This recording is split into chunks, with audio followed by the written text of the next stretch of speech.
ഒരു കഴുതയെ മരത്തിൽ കെട്ടിയിട്ടിരിക്കുകയായിരുന്നു. അപ്പോൾ ഒരു ഭൂതം വന്ന് അതിൻ്റെ കെട്ടഴിച്ചു വിട്ടു.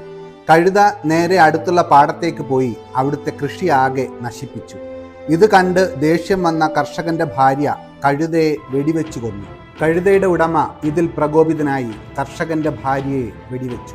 വീട്ടിലെത്തിയ കർഷകൻ തൻ്റെ ഭാര്യ വെടിയേറ്റ് മരിച്ചു കിടക്കുന്നത് കണ്ട് കോപത്തിൽ കഴുതയുടെ ഉടമയ്ക്ക് നേരെ നിറയൊഴിച്ചു. കഴുതയുടെ ഉടമസ്ഥന്റെ ഭാര്യ ഇതിന് പ്രതികാരം ചെയ്യാനായി തൻ്റെ മകനോട് കർഷകന്റെ വീട് കത്തിച്ചു കളയാൻ ആവശ്യപ്പെട്ടു.